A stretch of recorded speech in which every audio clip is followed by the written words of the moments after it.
Welcome, everybody, to Technology Today, episode number 41. I'm your host, David Herzog, and today I've got some stories from the world of technology, and I'm going to talk about my next computer build, what it is. So, without any further delay, let's go ahead and get started.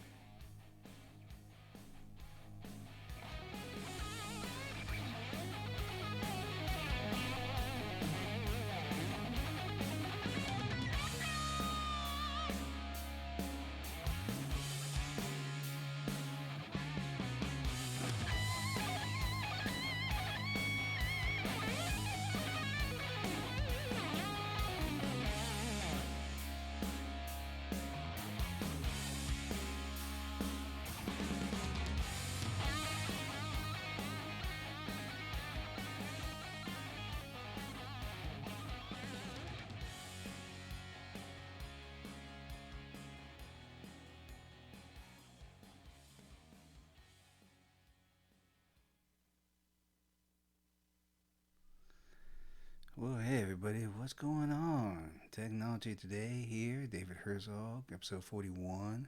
We're in a brand new year here, and 30 days into the new year, and congrats to the Cincinnati Bengals, my home team. I'm glad you made it to the Super Bowl. It's been a long, long, long time. You've worked hard. The coach has worked hard. Everybody else on the team has worked hard for you all to get there. I'm glad you're there, and I hope you win the Super Bowl here. Well, with that being said, uh, if you are curious and you'd like to listen to this podcast, Spreaker.com in the technology section of their webpage is where you can listen to it first. Apple Podcast, iHeartRadio, Stitcher, and Google Podcast. You can also watch this on my YouTube channel, Technology Today, and on my Twitter page as well too. Alright, and with that being said, we're going to go ahead and get on to our first story here.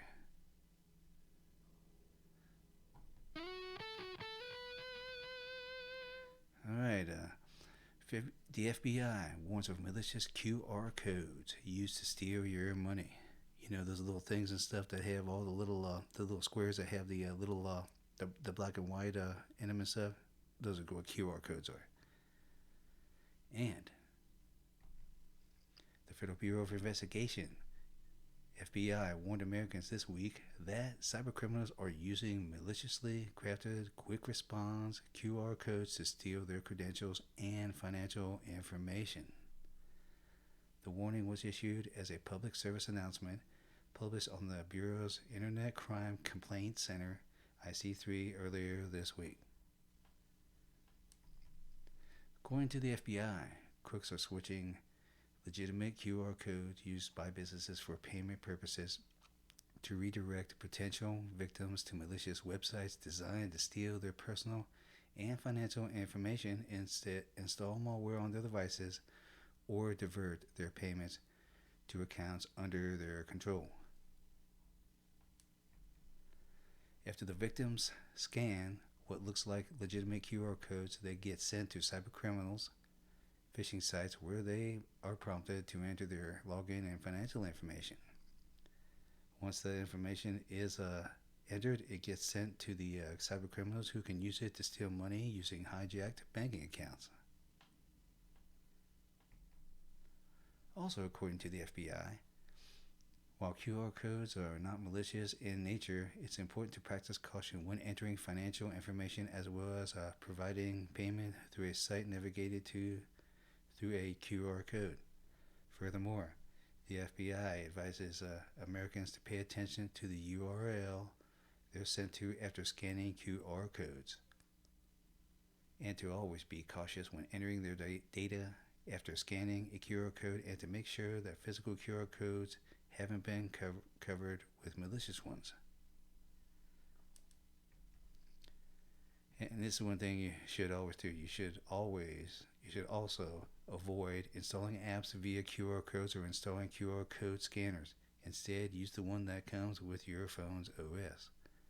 Finally, always enter URLs by hand when making payments instead of scanning a QR code that could be set up to redirect you to malicious sites. So,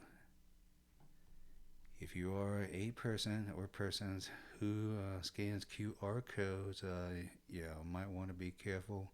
I don't do it at all, because I really have no need for it. But there's some people who do.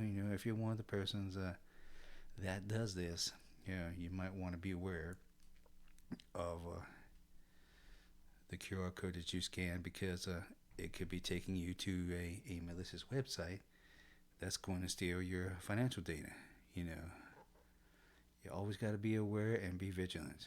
This is the day and age we live in. You got to be careful what you do online. Okay. Well, with that being said, I'm going to go ahead and get to the next story here.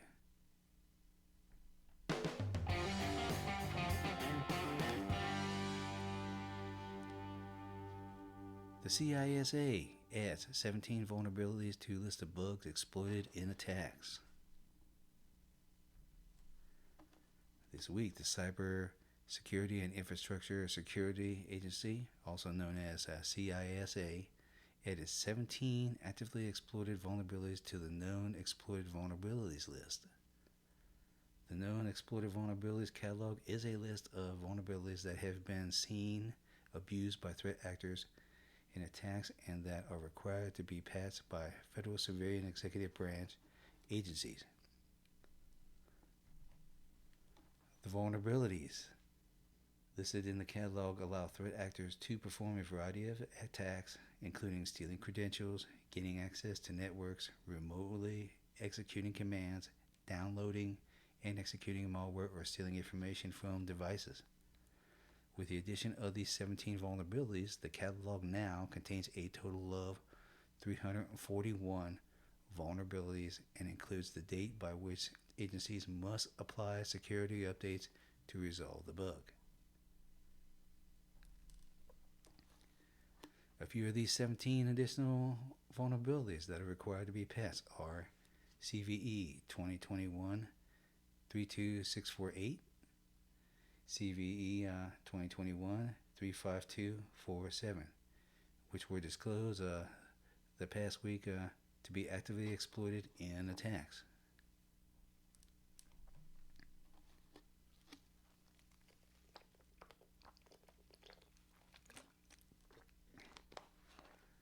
According to the CISA, CVE 2021 32648 must be patched by February 1st, 2022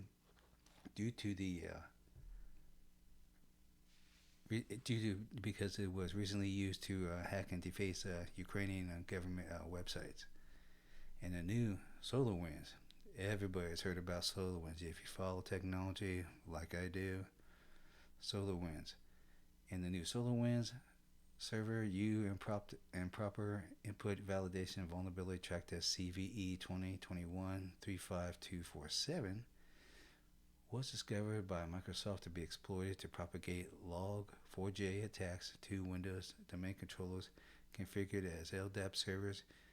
Must be patched by February 4th, 2022.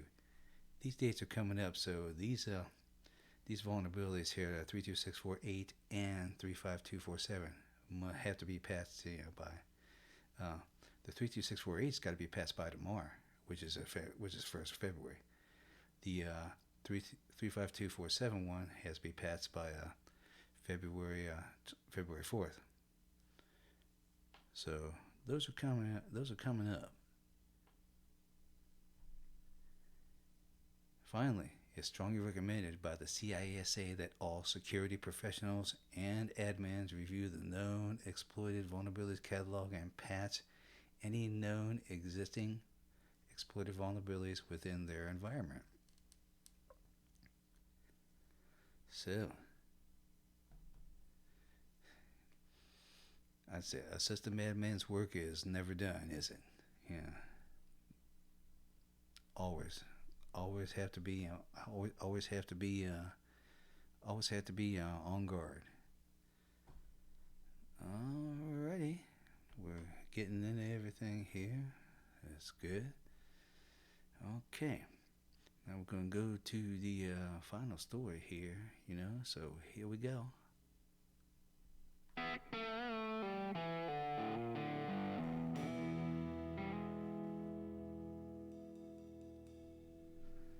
All right. Dutch Cybersecurity Agency warns of lingering Log4j risk.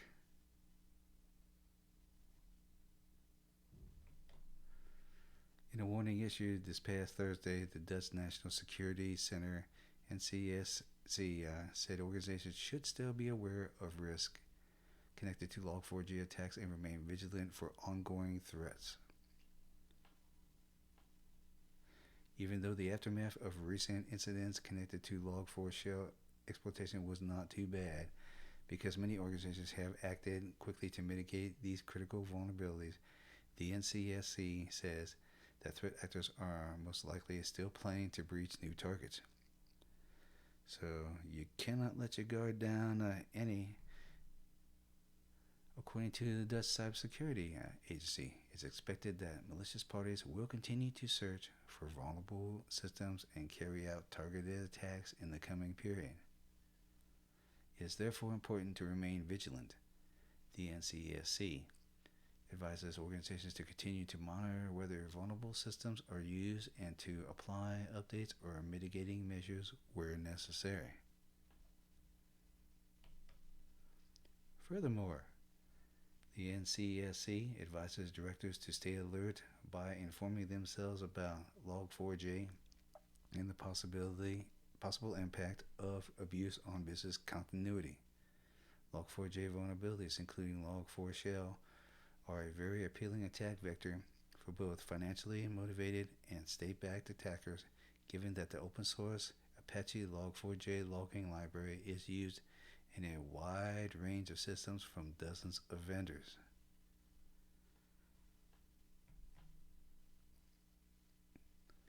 Log4j in particular can be leveraged remotely on servers exposed to local or internet access to allow attackers to move laterally through a network until they reach sensitive internal systems.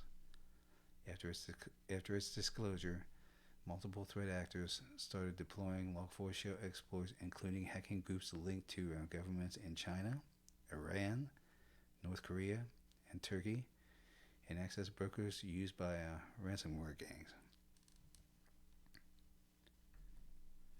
The NCSC's warning is well timed, seeing that multiple alerts of ongoing Log4j exploitation around the world were issued by government and private organizations worldwide. So,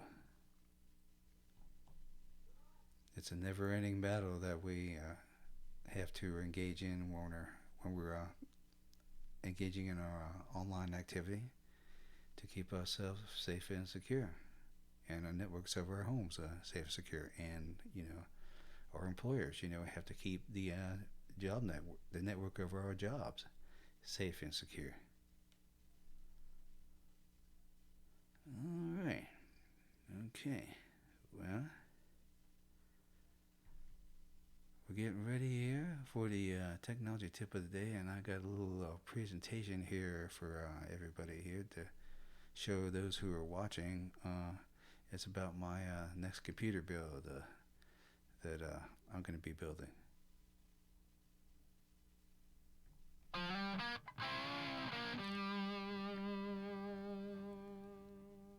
All right. Technology tip of the day, NZXT H510 Flow PC case build 2022.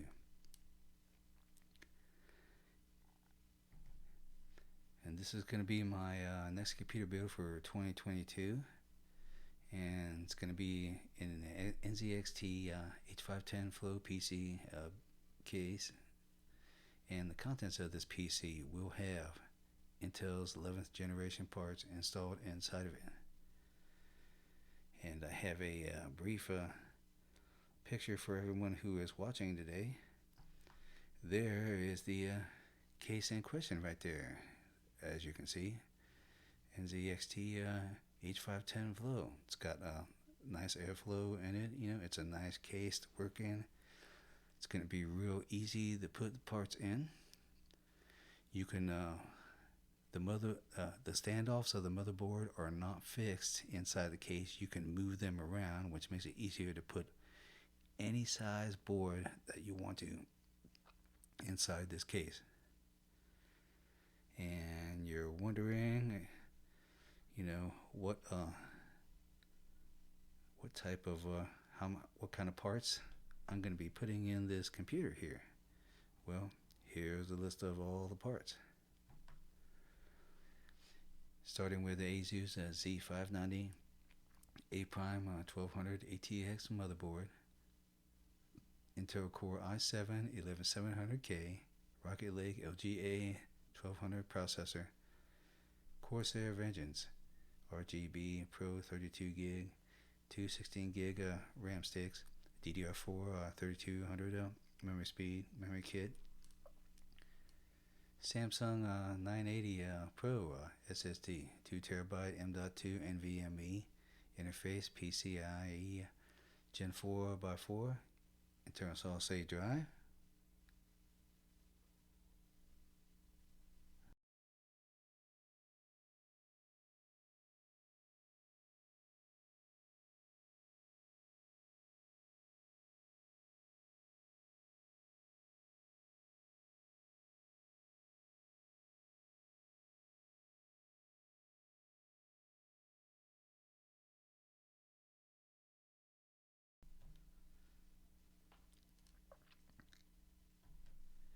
and the final parts of the build there, the Scythe Mugen 5 CPU cooler, the heatsink that goes on top of the processor, keep the processor cool. Got that from Amazon. EVGA 750 watt GT watt modular power supply. This is only going to have this computer is only going to have two cables in it. The 24-pin one that goes to the system board and connects to the power supply, and the CPU one, the 8 or the 4-pin one. CPU one that goes to the other one that goes on the system board. That goes up in, that's connected up on the top corner of your system board. And of course, this one will have Windows 10 Pro operating system directly installed on it. So this case right here,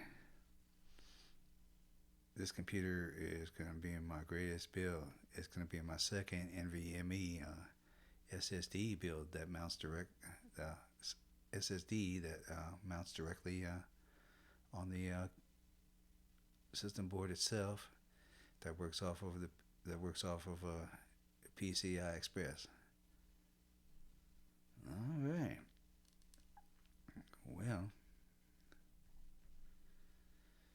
Well, hope everybody is well and doing well, and everybody's working, and getting ready for the Super Bowl coming up. Cincinnati Bengals, and the Los Angeles Rams. Should be a good one, and I hope we win it. Okay. Well, that's going to conclude the show for the day. If you're curious and you want to find out more information about me, you can find me on the University of Cincinnati's homepage at homepages.uc.edu/the Herzog DL. Or you can listen to this podcast on Spreaker.com in the technology section of their webpage, and on Apple Podcasts, iHeartRadio, Stitcher, and Google Podcasts. And you can also watch this on my YouTube channel, Technology Today, and on my Twitter page as well too. And I'd like to thank everyone for listening and watching today. And I'll be talking at you soon. Goodbye until next time.